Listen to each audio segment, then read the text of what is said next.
kami dengan kuasa firman-Mu, dengan kuasa Roh Kudus-Mu ya Tuhan, supaya apa yang kami bicarakan, apa yang kami perkatakan, dan apa saja yang kami lakukan dalam hidup kami, semuanya itu semata-mata untuk kemuliaan nama Tuhan, bukan untuk kemuliaan kami, tapi semata-mata bagi kemuliaan nama-Mu yang kudus ya Bapa. Terima kasih Tuhan Yesus. Kami sangat bersyukur Tuhan, setiap minggu kami boleh hadir bersama-sama mendengarkan kebenaran firman kasih karunia Allah yang sungguh luar biasa, telah mengubah hidup kami, telah memberikan kami semangat yang kuat untuk meyakini akan kebenaran-kebenaran-Mu ya Tuhan, yang menjadi dasar dan fondasi yang kuat dalam hidup kami, supaya kami bisa menjalani kehidupan yang berkenan kepada-Mu ya Bapa. Terima kasih Tuhan Yesus, terima kasih Roh Kudus, dan terima kasih atas semua berkat yang Kau berikan bagi kami ya Bapa, mencukupi segala apa yang kami perlukan, sehingga kami tidak perlu terlalu takut menghadapi apapun situasi dunia ini, karena hidup kami di dalam genggaman tangan Tuhan. Oh terima kasih Tuhan Yesus, terima kasih Bapa. Saat ini Tuhan kami ingin dengar-dengaran akan kebenaran firman rahasia Tuhan.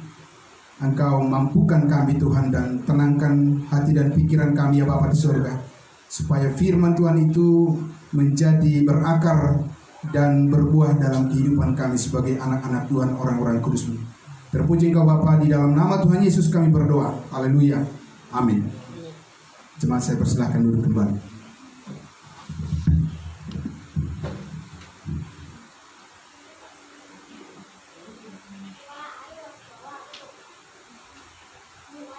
Oke.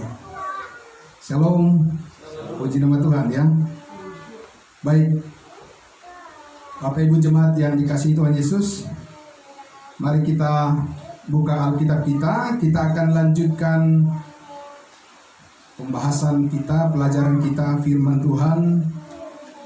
Kita masih terus membicarakan alasan kita bersyukur kepada Tuhan. Amin. Alasan yang sangat pokok bagi kita, mengapa kita harus bersyukur senantiasa kepada Tuhan. Ini sangat penting ya Bapak Ibu Saudara. Bagaimana kita mengerti hal itu, bagaimana kita bisa mengerti firman Tuhan, sehingga kita nantinya dikatakan menjadi orang-orang percaya, orang-orang kudus yang selalu mengerti bagaimana bersyukur kepada Tuhan. Amin. Ini saudara-saudara, apalagi saat ini di masa situasi corona saat ini, kita harus banyak-banyak bersyukur kepada Tuhan. Amin, saudara-saudara. Ya, tapi bersyukur kepada Tuhan karena apa? Bukan karena corona terjadi ya, bukan. Tapi karena ada alasan kita yang sangat pokok, yang paling mendasar sebagai anak Tuhan. Kita mengerti apa yang memotivasi kita yang paling besar dalam hidup ini, sehingga kita bisa bersyukur senantiasa dalam situasi apapun ya. Nah, untuk itu Bapak Ibu Saudara yang dikasihi Tuhan Yesus, saya mengajak kita untuk membuka Alkitab kita dari Lukas pasal 10 ya. Lukas pasal 10. Mari kita semua membuka Alkitab kita. Lukas pasal 10, ayatnya yang kita baca adalah dari ayatnya yang ke-17 sampai ayatnya yang ke-20 ya. Oke, puji Tuhan. Kita akan semakin bertambah semangat kalau di lantai bawah ada sekolah minggu yang juga sangat bersemangat mereka untuk memuji Tuhan dan belajar firman Tuhan. Kita juga di sini orang dewasa, kita akan membaca firman Tuhan ini dan merenungkannya dengan penuh kegembiraan hati ya. Lukas 10 ayat 17 sampai ayatnya yang ke-20. Sudah Bapak Ibu Saudara? Ya, kita akan membaca. Kemudian ke-70 murid itu kembali dengan gembira dan berkata, Tuhan, juga setan-setan takluk kepada kami demi nama-Mu. Lalu kata Yesus kepada mereka, Aku melihat iblis jatuh seperti kilat dari langit. Sesungguhnya aku telah memberikan kuasa kepada kamu untuk menginjak ular dan kalajengking, dan kuasa untuk menahan kekuatan musuh, sehingga tidak ada yang akan membahayakan kamu. Ayat 20. Namun demikian, janganlah bersukacita karena roh-roh itu takluk kepadamu, tetapi bersukacitalah karena namamu ada terdaftar di surga. Ya, Bapak Ibu Saudara-saudara, betapa pentingnya kita untuk melakukan perbandingan atau membandingkan nilai-nilai dari fakta realitas kehidupan yang kita lihat di dunia ini, Bapak Ibu Saudara.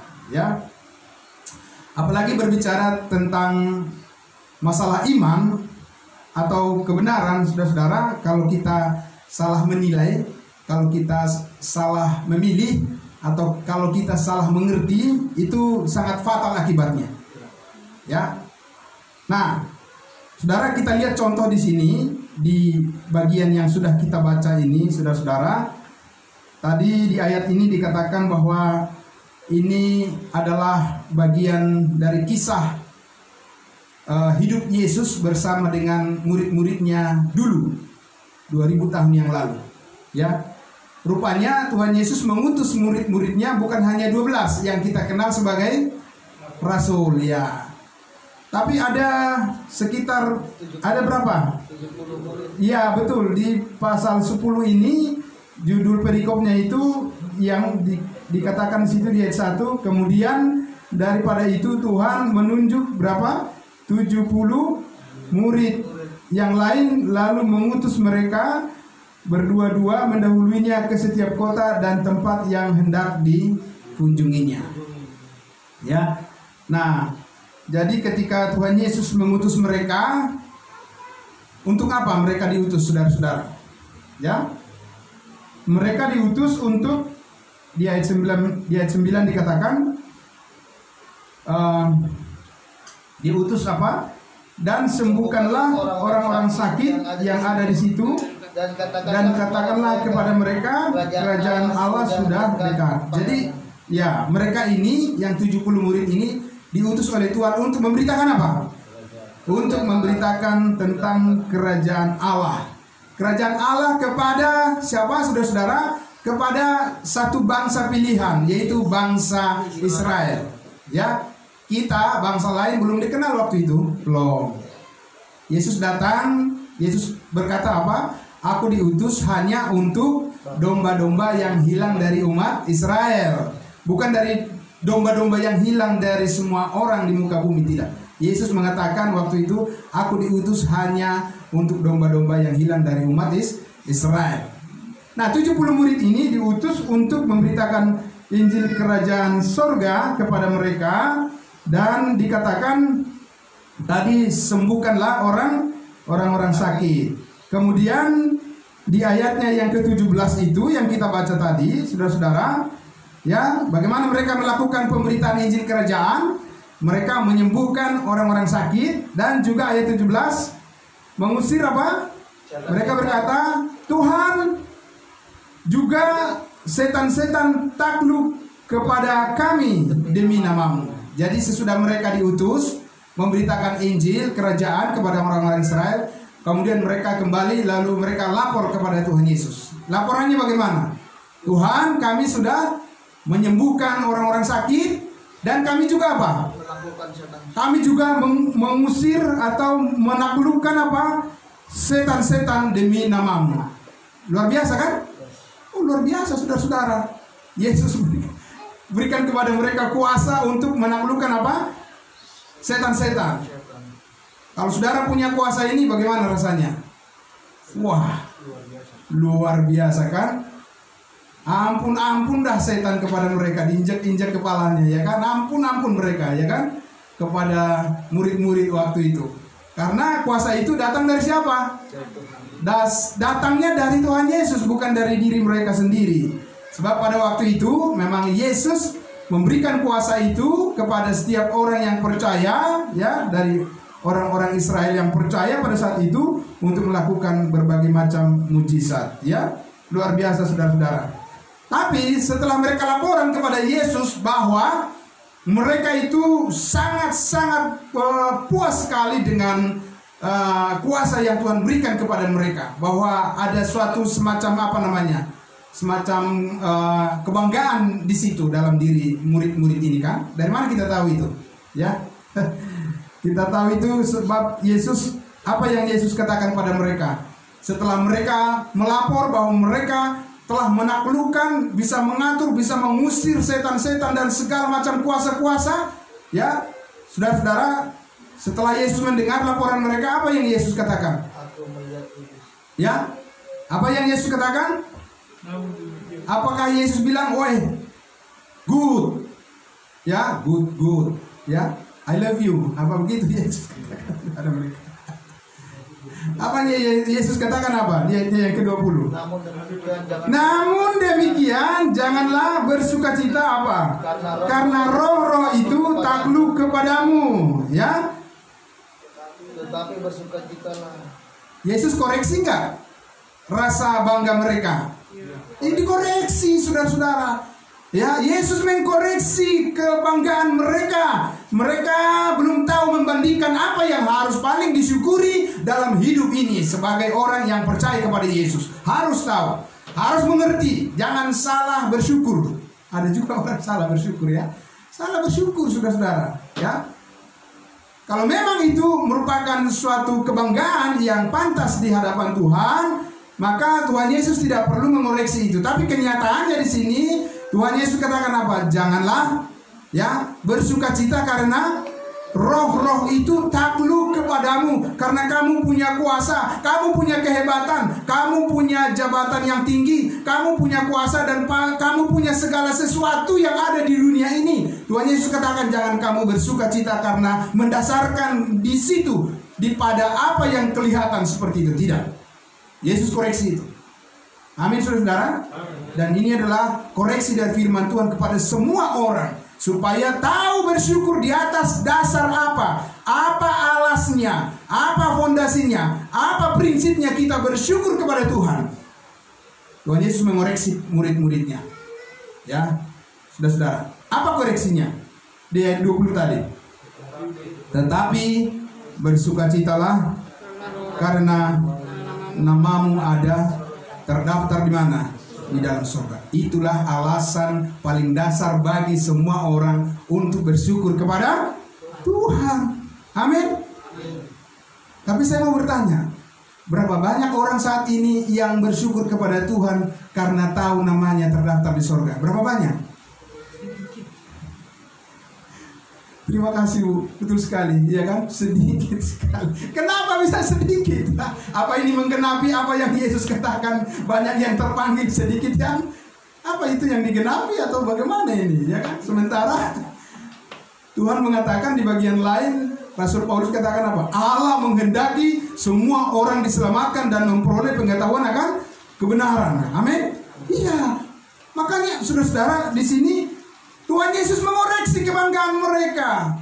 Tuhan Yesus mengoreksi rasa prestis, ya kan, rasa harga diri yang mereka alaskan di atas dasar apa? Yesus katakan tidak. Bukan karena itu kamu bersyukur, bukan karena apa yang kamu lihat di dunia ini, tidak. Kenapa, saudara-saudara? Ya sejatinya kalau kita tinggalkan dunia ini kan, memang kita bawa apa? Benar nggak, saudara-saudara? Tidak bawa apa? Ya. Makanya Tuhan Yesus katakan itu nggak abadi, itu nggak tetap, itu berubah-ubah, itu labil semuanya, itu bisa lenyap. Tapi ada yang tidak bisa berubah dan yang tidak lenyap dan akan stabil sampai selama-lamanya. Apa itu? Bersukacitalah. Berarti sumber sukacitamu, bersukacitalah karena namamu sudah ada tertulis di mana? Di dalam surga. Amin. Ya, kita bersyukur kepada Tuhan, ya. Luar biasa, saudara-saudara. Nama kita sudah ada tertulis di mana? Di dalam surga. Bisa dihapus enggak? Enggak bisa. Siapa yang mau hapus? Ya kan? Karena itu perbuatan tulisan tangan Tuhan, enggak bisa dihapus. Ya, dan itu kekal selama-lamanya. Saudara-saudara yang dikasihi Tuhan Yesus. Ya. Dan ini sangat penting sekali lagi Oleh karena ini adalah merupakan lanjutan pertanyaan dari apa yang sudah kita pelajari pada minggu yang lalu. Pertanyaan yang paling penting di dunia ini, masih ingat Bapak Ibu Saudara, minggu lalu apa pertanyaannya? Untuk menjawab pertanyaan yang paling penting di dunia ini. Apa jawab pertanyaannya? Pertanyaan yang paling penting? Masih ingat? Apa yang harus kuperbuat supaya aku selamat? Itu kan pertanyaan yang paling penting kan? Nah, jawabannya di sini, saudara-saudara ya, bahwa penting mengetahui dari firman Tuhan bahwa dikatakan tadi, bersukacitalah karena namamu ada terdaftar di surga. Haleluya, puji Tuhan. Amin. Luar biasa. Karena kalau pertanyaan itu ditanyakan kepada orang pada saat ini, ya pada umumnya mereka menjawab apa, saudara-saudara? Ya, mereka akan mengatakan apa? Ya, mana kita tahu itu, iya kan? Mana kita tahu? Itu adalah rahasia Tuhan. Nantilah di penghujung hidup ini baru kita tahu itu. Tapi Alkitab mengatakan, kapan? Saat ini juga kita tahu nama kita sudah tertulis di mana? Di sorga. Ya. Waktu Yesus mati disalibkan, ada berapa orang di sampingnya? Ada 2 orang kan? Itu orang baik apa orang jahat? Orang jahat. Kan dikatakan penjahat atau pencuri gitu ya. Nggak tahu apa yang mereka curi. Pokoknya pencuri aja lah. Orang jahat. Bisa nggak masuk surga orang jahat? Saudara? Nah, itu kalau pada umumnya orang kalau ditanya orang jahat bisa masuk surga nggak bisa. Kenapa? Karena mereka tidak tahu bahwa masuk surga itu urusan dengan penebusan salib Kristus terhadap segala dosa. Itu orang penjahat dia bersama dengan Yesus. Salah satu di sebelah Yesus mengatakan apa? Dia katakan kepada sebelahnya apa? Ditegur dia. Kamu jangan ngomong begitu, kalau Yesus ini tidak pantas dihukum. Kalau kita, dia bilang ke temannya, kalau kita pantas dihukum. Karena kita memang setimpal lah dengan kejahatan kita. Kalau dia tidak pantas, karena apa? Dia tidak bersalah, tapi dia disalibkan. Dianggap dia seorang yang jahat, padahal tidak, manusia yang jahat. Lalu dia katakan apa? Yesus, ini luar biasa dia. Detik-detik terakhir dia mau mati, walaupun dia seorang penjahat, ya, dia katakan apa? Yesus, ingatlah akan aku apabila engkau datang sebagai raja. Yesus mengatakan apa? Begitu? Ya kan? Apa Yesus bilang? Ya, lihat nantilah. Bagaimana nantilah gitu? Enggak. Saudara, Yesus katakan apa? Hari ini, nggak usah besok, saat ini, ya kan? Sebentar lagi nih, tinggal beberapa jam lagi. Ya kan? Karena di salib itu tidak lama lagi semuanya akan meninggal dunia. Ya katakan hari ini engkau bersama-sama dengan aku di Firdaus. Jadi dia sempat tahu nggak dia kemana nasibnya? Tahu. Jadi bukan nanti, lihat nanti, enggak. Bukan begitu. Hari itu juga begitu dia dengar firman Yesus, begitu dia mau percaya kepada Yesus, hari itu juga Yesus katakan kita bersama-sama di dalam Firdaus. Amin. Tempat kehidupan yang kekal. Luar biasa saudara-saudara. Jadi itu betapa sukacitanya dia. Karena sebelumnya pasti dia berpikir apa? Aku dihukum di dunia ini dengan hukuman yang sangat mengerikan. Kalau aku pun meninggalkan dunia ini akan dihukum yang lebih mengerikan lagi di dalam hukuman yang kekal, lautan api neraka. Tapi dia bersyukur sekali pada saat itu dia tahu bahwa dia bersama dengan Yesus diselamatkan di dalam Firdaus. Maka saudara-saudara yang dikasihi Tuhan Yesus, maka Yesus berkata tadi, bersukacitalah karena namamu ada terdaftar di surga. Jadi soal urusan masuk surga itu saat ini itu rahasia bukan saudara-saudara? Kebanyakan orang bilang apa itu? Ya itu rahasia Tuhan lah itu. Hahomion di Tuhan itu katanya. Rahasia Tuhan. Saudara kasih tahu sama semua orang bahwa untuk keselamatan ke surga saat ini bukan apa? Bukan rahasia, jangan tutup-tutupi. Amin. Jangan, harus dibukakan kepada semua orang. Kalau saat ini adalah orang paling gampang untuk memperoleh hidup yang kekal, diselamatkan ke surga.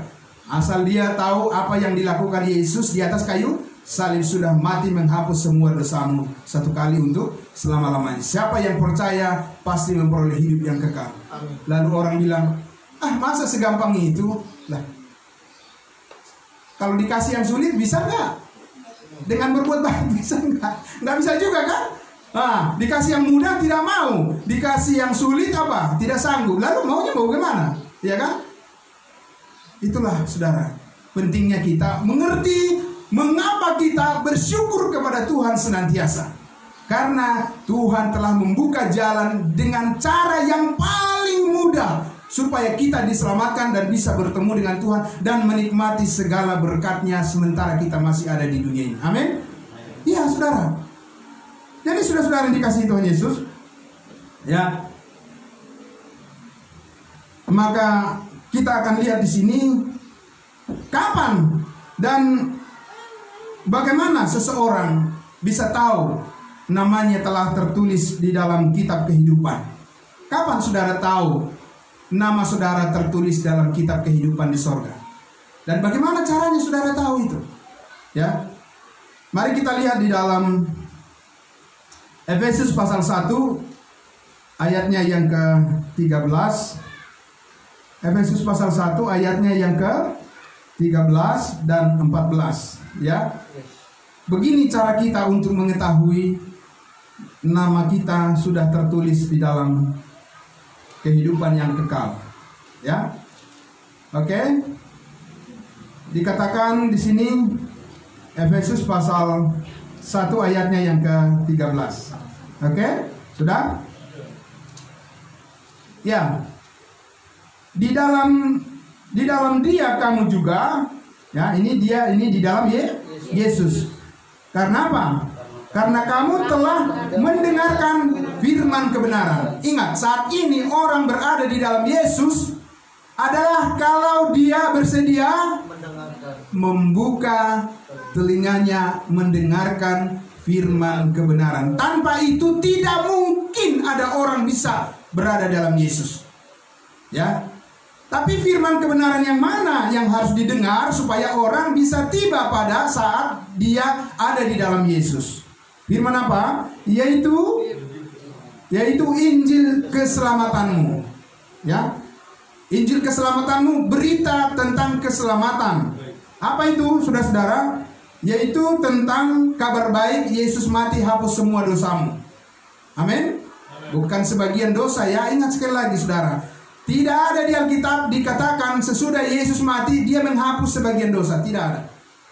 Kalau dulu sebelum Yesus mati di perjanjian lama, iya, benar itu. Dosa-dosa mereka, orang percaya di perjanjian lama itu, dosa mereka sebagian-sebagian dihapus. Tergantung apa? Tergantung perbuatan. Terus kan, ya, tergantung apa yang mereka korbankan. Ya.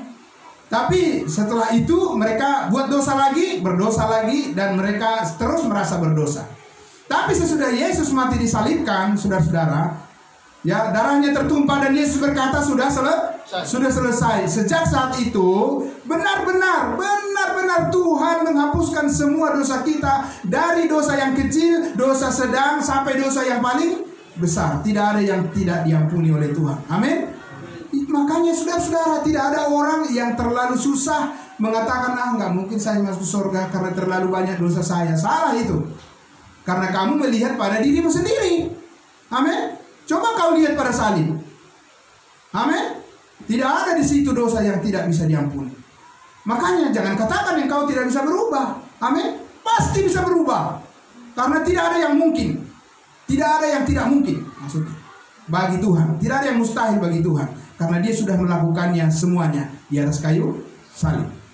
Maka dikatakan tadi saudara-saudaraku, ya. Maka yang pertama di sini yang harus diketahui oleh setiap orang adalah bahwa dia harus mendengar berita tentang pengorbanan Kristus di atas kayu salib yang telah menebus semua dosamu satu kali untuk selama-lamanya. Amin. Itu yang paling penting. Itu adalah berita keselamatan, itu adalah kabar baik. Tanpa mendengar hal itu, saudara-saudara, patut dipertanyakan, benarkah engkau sudah percaya kepada Yesus? Bukan hanya pengakuan saja seperti yang dikatakan di dalam kitab Yakobus. Ada orang mengaku punya iman, tapi tidak ada bukti daripada perbuatannya. Adalah iman tanpa perbuatan adalah iman yang mati. Oh, iman yang mati. Ya kan, saudara-saudara?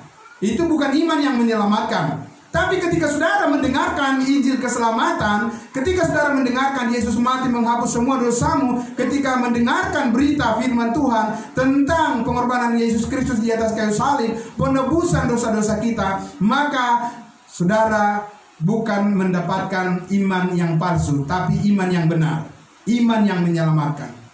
Ya, mana buktinya? Kita lanjut. Dikatakan di situ, ya, di ayat 13 tadi. Di dalam Dia kamu juga, di dalam Yesus kamu juga, ketika kamu percaya. Perhatikan saudara-saudara. Amin.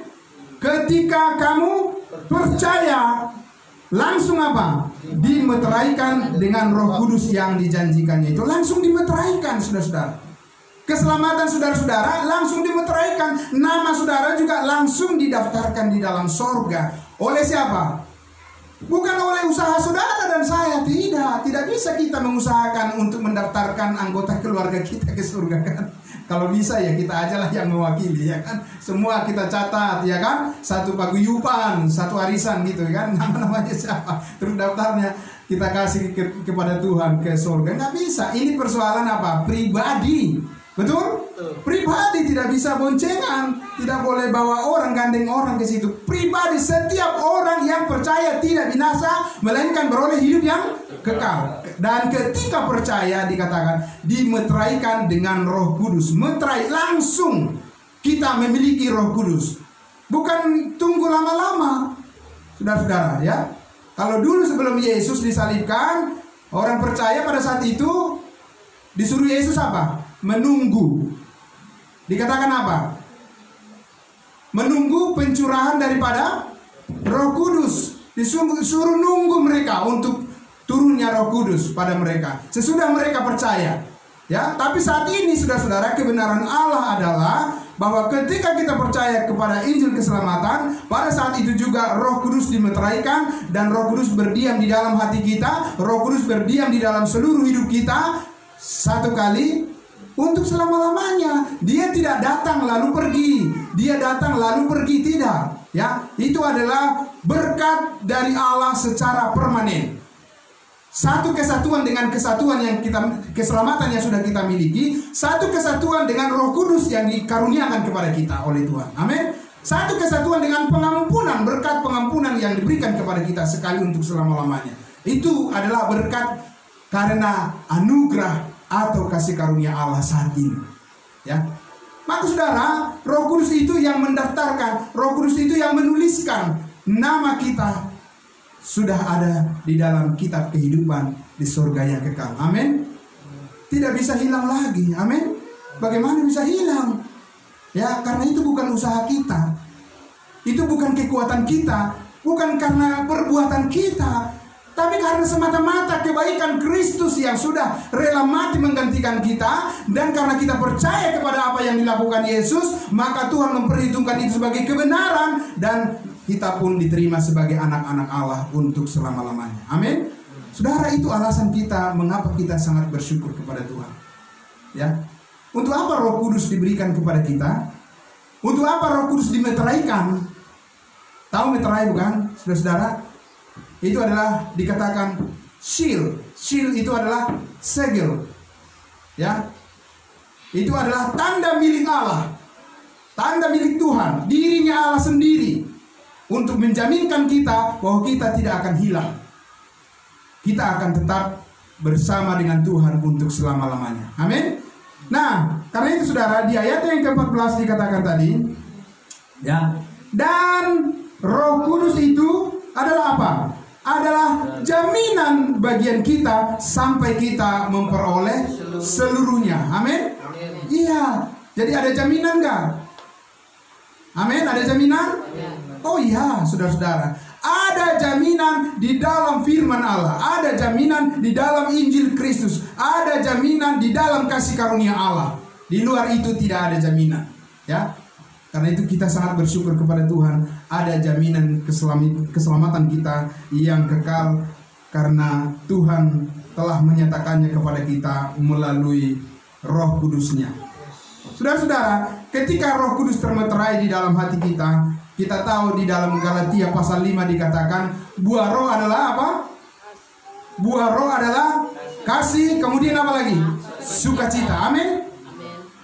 Makanya kita bisa bersukacita karena Roh Kudus sudah ada, tinggal di dalam diri kita. Bersukacitalah karena namamu ada terdaftar di surga, karena Roh Kudus menghadirkan sukacita itu, menghadirkan kebahagiaan itu, damai sejahtera itu dalam diri kita, dalam kehidupan kita, saudara-saudara. Dan itu adalah permanen untuk selama-lamanya, bisa kita nikmati senantiasa di dalam Kristus Yesus Tuhan kita. Ya, saudara, inilah pengetahuan yang saya katakan ini, pengetahuan yang super. Pengetahuan apa, Bapak Ibu Saudara? Yang super.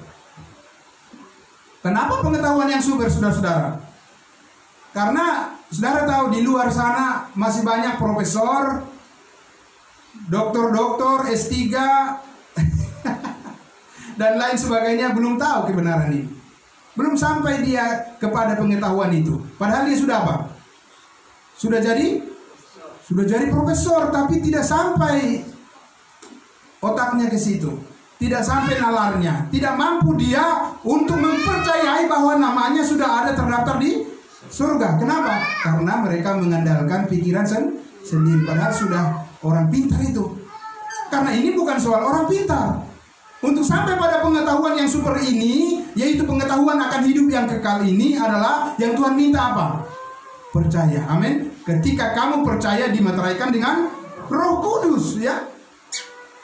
Nah, saya mengajak kita dulu, Bapak Ibu Saudara, untuk melihat di dalam 1 Yohanes pasal 5, di mana di sini Yohanes menegaskan, Yohanes menyampaikan bahwa kita bisa melihat tanda orang percaya di sini. Tanda orang yang sudah percaya, orang yang sudah benar-benar diselamatkan. Saudara ingin tahu? Nah, tapi kebanyakan orang mengatakan apa? Gimana kita tahu? Bisa nggak kita tahu seseorang sudah selamat atau belum? Wah, jangan menghakimi dong, gitu kan? Jangan menghakimi, tidak bisa tahu. Lah kalau tidak bisa tahu, kalau misalnya diberitahu dari Alkitab, masa kita tidak bisa tahu? Ya. Nah, tadi kan sudah dikatakan bahwa ini adalah pengetahuan super yang sangat luar biasa yang Tuhan anugerahkan. Dan kita tahu itu melalui kitab Yohanes salah satunya, ya, dari 1 Yohanes pasal 5 ayatnya yang ke-10, ya. Kita baca, ya, dari ayat 10 sampai 13. Barang siapa percaya kepada Anak Allah, ia mempunyai apa? Mempunyai kesaksian itu di dalam dirinya. Jadi ingat, orang yang sudah benar-benar diselamatkan, pasti dia punya kesaksian. Amin. Tapi semua orang juga bisa mengatakan punya kesaksian. Kesaksian macam apa nih? Lanjut. Ya, barang siapa tidak percaya kepada Allah, ia membuat dia menjadi pendusta, karena ia tidak percaya akan kesaksian yang diberikan Allah tentang anaknya. Ayat 11. Dan inilah kesaksian itu. Perhatikan, inilah kesaksian itu. Jangan menyimpang, ya, dari sini, ya. Apa itu? Allah telah mengaruniakan hidup yang kekal kepada kita, dan hidup itu ada di dalam anaknya Yesus Kristus. Amin. Itulah kesaksian, tanda orang yang sudah diselamatkan. Dan saudara bisa menandai orang dengan dari kesaksiannya. Amin. Ya, bukan kesaksian yang macam-macam, tidak. Ingin tahu orang sudah diselamatkan, bukan soal dia sudah menjadi orang yang mengaku Kristen berpuluh-puluh tahun, tidak. Bukan, ya. Ini adalah masalah pribadi, masalah hati orang, masalah pengetahuan seseorang, dan masalah apa yang dipercayainya. Bukan hanya sekedar pengakuan di mulut saja. Karena ini adalah percaya sampai ke dalam hati. Amin. Sampai ke dalam pikiran dan hati kita. Karena Roh Kudus yang membawa sampai ke hati kita yang paling dalam ketika dimeteraikan dengan Roh Kudus. Amin. Ya, ini bukan hanya di ucapan atau di mulut saja atau di bibir saja. Tidak. Ini adalah sampai ke dalam hati. Apa? Mempunyai kesaksian itu. Dan kesaksian itu ayat 11 tadi dikatakan adalah bahwa Allah telah mengaruniakan kepada kita hidup yang kekal. Amin. Wow, saudara, luar biasa. Karena itu di ayat 13 dikatakan tadi, ya, pengetahuan super yang sangat luar biasa tinggi nilainya. Ayat 13, semuanya itu kutuliskan kepada kamu supaya kamu yang percaya kepada nama anak Allah apa? Tahu bahwa kamu memiliki hidup yang kekal. Amin. Oh, luar biasa saudara. Ya. Jadi ini bukan suatu kesombongan. Pengakuan bahwa kita sudah pasti diselamatkan itu bukan suatu kesombongan, bentuk kesombongan. Tapi itu adalah apa?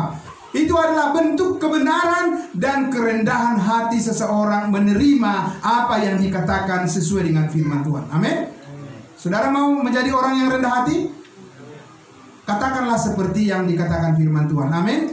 Di luar itu adalah suatu kesombongan. Karena di luar firman Tuhan adalah ketidakbenaran. Dan di dalam firman Tuhan adalah suatu kebenaran. Bersyukur saudara dan saya tahu kebenaran yang sangat luar biasa ini. Tapi ini tidak cukup hanya ada pada kita. Amin. Tapi kita harus apa? Kita harus memberitakan juga kepada orang lain. Ya. Supaya apa saudara-saudara? Supaya kehendak Tuhan digenapi. Bukan kehendak saudara dan saya. Tidak. Ya. Bukan karena keinginan kita, bukan karena maunya kita, bukan karena maunya gereja, bukan karena maunya pendeta. Tidak. Ini adalah kehendak Tuhan bahwa Allah menghendaki semua orang diselamatkan dan memperoleh pengetahuan akan kebenaran. Maka orang yang sudah tahu lebih dulu kebenaran ini wajib untuk menyaksikan kepada orang lain. Amin saudara. Apakah saudara tidak rindu nanti Tuhan memberikan apresiasi, memberikan upah yang besar di surga karena saudara mau membagikannya kepada orang lain? Amin. Saudara, membagikan berkat kepada orang lain itu tidak selalu berbicara tentang apa? Tentang materi. Tidak, saudara-saudara. Bolehlah kita berbagi sosial kepada saudara-saudara kita, tapi bukan itu yang paling tinggi nilainya. Amin. Jangan saudara menilai dari situ. Nilailah Tuhan karena kepada saudara tadi dikatakan bersukacitalah karena namamu ada terdaftar di surga, dan itu adalah anugerah Tuhan yang tidak saudara usahakan. Saya tidak mengusahakannya buat saudara, saudara juga tidak mengusahakannya bagi saya, tapi hanya Kristus yang mengusahakan dan memberikannya dengan cuma-cuma kepada kita. Amin. Anugerah Tuhan. Saudara yang dikasihi Tuhan Yesus, pengetahuan super. Dikatakan setiap orang yang percaya tahu bahwa kamu memiliki hidup yang kekal. Berapa banyak yang sudah tahu ini, saudara? Lagi-lagi ibu kita tadi menjawab apa? Kayaknya sedikit gitu ya. Kita bertanya kenapa sedikit ya? Ya Bu, iya Pak, kenapa sedikit ya? Yang mana, yang salah di mana nih? Tadi betul sekali. Jangan salahkan siapa-siapa, karena tadi dikatakan kamu di dalam Yesus kalau kamu bersedia apa? Mendengar. Iya kan saudara-saudara. Lah, setiap hari orang mendengar berbagai macam berita yang nggak ada gunanya juga didengarin semua, dari yang berita kebohongan juga, hoax juga. Disempat-sempatkan aja telinganya dan waktunya habis hanya untuk mendengar hal-hal omong kosong. Tapi mendengar hal ini saudara-saudara, kasih tahu kepada orang, kau percaya udah berapa lama kau jadi orang Kristen? Ya, kok nanya-nanya begitu? Iya. Umurmu berapa sekarang? Bapak umurnya sekarang berapa? Saya sudah 90 tahun. Oh ya luar biasa ya, puji Tuhan. Amin. Tapi tanya, tapi kira-kira udah tahu belum Pak? Kira-kira tempatnya nanti kalau pergi dari dunia ini kemana? Apa dia bilang? Wah, itu rahasia Tuhan itu. Ngapain kita tanya? Sayang sekali ya. Kenapa bisa seperti itu ya? Saudara, coba kita pikir-pikir dulu. Kenapa kira-kira? Saudara bisa kira-kira tebak? Kenapa seperti itu? Tidak lain daripada apa yang dikatakan firman Tuhan tadi, ya, bahwa iman timbul dari pendengaran. Nggak mungkin mereka bisa diselamatkan kalau saudara tidak buka mulut bicara pada mereka. Amin.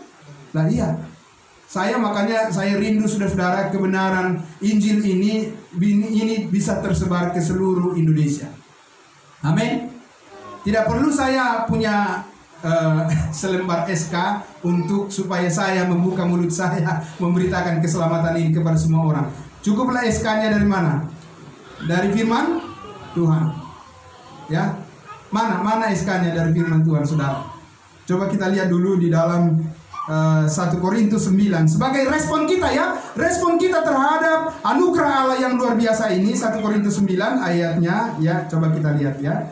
Mari saudara, kita lihat 1 Korintus pasalnya yang ke-9 untuk menunjukkan bagaimana respon kita terhadap kebaikan Allah, terhadap anugerah Allah yang sangat luar biasa yang telah diberikan kepada kita, hidup yang kekal dengan secara cuma-cuma atau secara kasih karunia gratis, ya.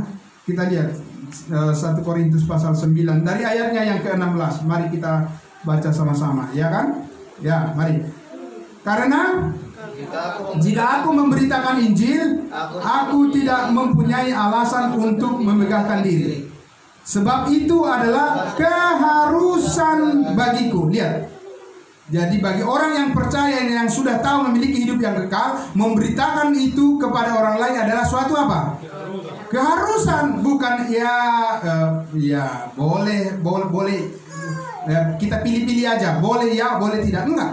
Itu adalah kewajiban bagi kita. Amin. Respon kita kepada Tuhan. Dan dia katakan apa? Paulus katakan apa? Celakalah aku jika aku tidak memberitakan Injil. Nah, lihat saudara.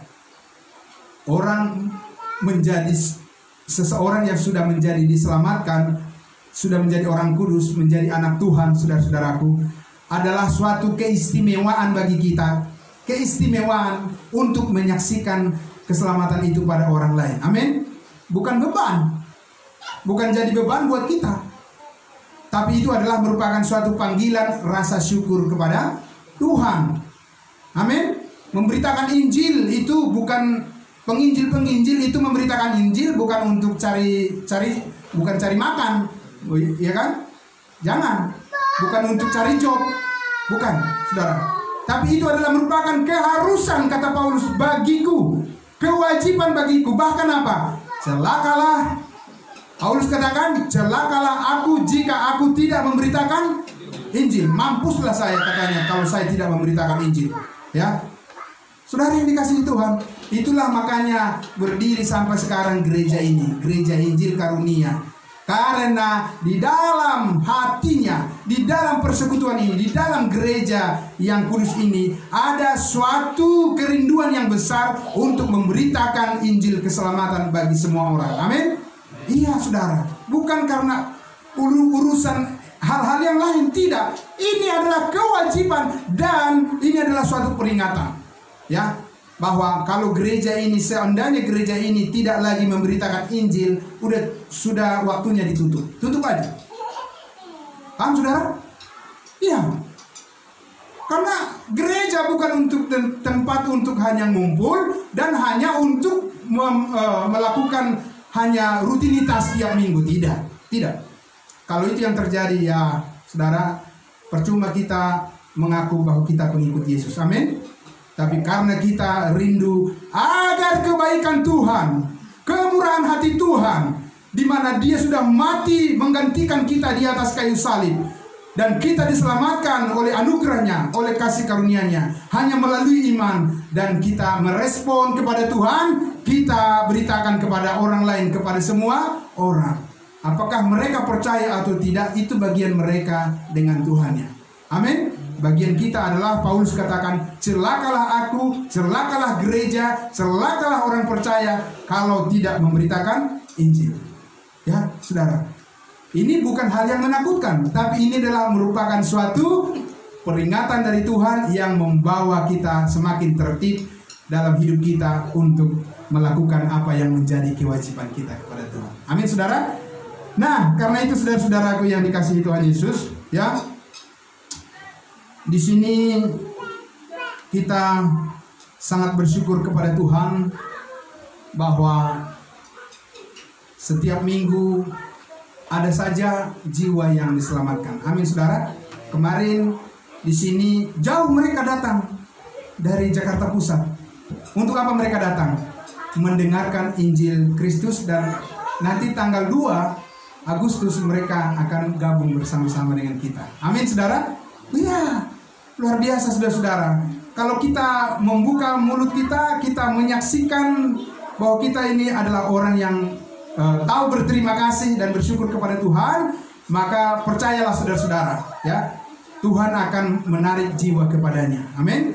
Roh Kudus akan menarik jiwa kepadanya, dan tugas kita adalah bersyukur kepada Tuhan dan mengasihi semua orang sama seperti kita sudah dikasihi oleh Tuhan. Amin, saudara.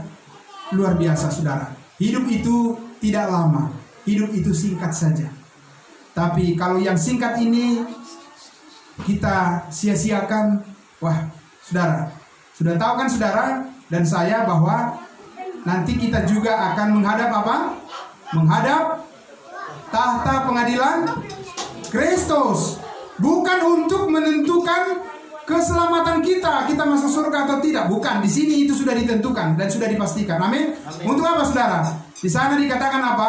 Tuhan akan memeriksa pekerjaan perbuatan kita, dan Tuhan akan mengaruniakan mahkota kepada semua orang percaya yang setia memberitakan Injilnya. Amin, saudara.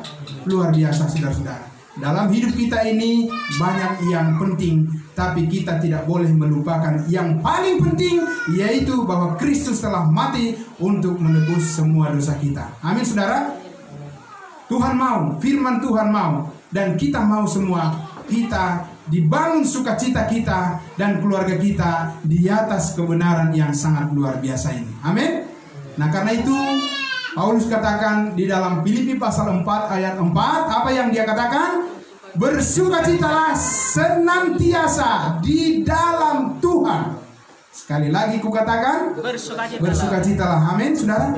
Oh, saudara yang dikasihi Tuhan Yesus, di tengah-tengah pandemi virus corona saat ini, banyak orang yang kehilangan sukacita, banyak orang yang kehilangan damai sejahtera, banyak orang yang menderita, banyak orang yang menjerit, saudara-saudaraku, banyak orang yang ketakutan, saudara-saudara, dipenuhi, dikuasai oleh rasa kekhawatiran, ya, hanya untuk bertahan hidup saja sudah susah mereka.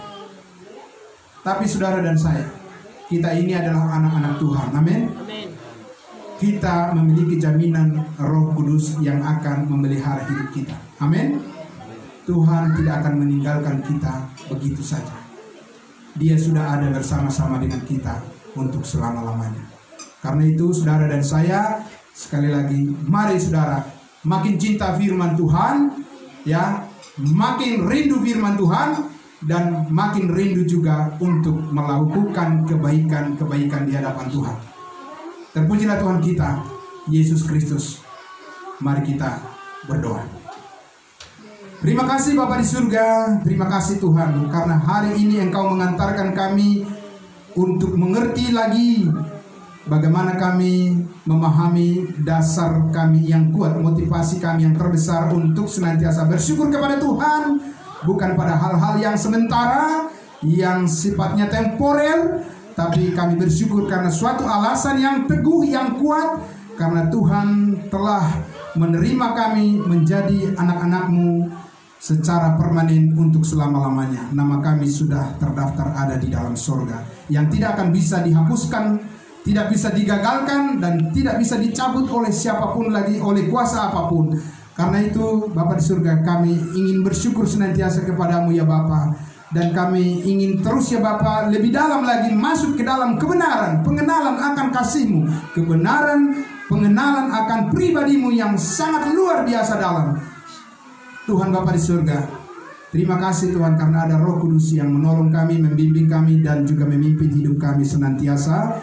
Dan karena itu kami tidak perlu terlalu khawatir menjalani kehidupan kami di dunia ini. Ajarlah kami Tuhan untuk senantiasa taat kepada firman-Mu, setia kepadamu ya Bapa, mengasihi semua orang, mengasihi keluarga kami, mengasihi siapapun, dan juga terutamanya mengasihi Engkau dengan segenap hati, pikiran, dan kekuatan kami. Bimbing kami Tuhan Yesus, bimbing kami Roh Kudus, bimbing kami Allah Bapa di surga untuk bisa senantiasa melakukan kehendak-Mu, dan biarlah nama-Mu dipermuliakan kekal selama-lamanya. Di dalam nama Tuhan Yesus kami berdoa dan bersyukur padamu Bapa di dalam surga. Haleluya. Amin. Tuhan Yesus memberkati. Terima kasih. Ya.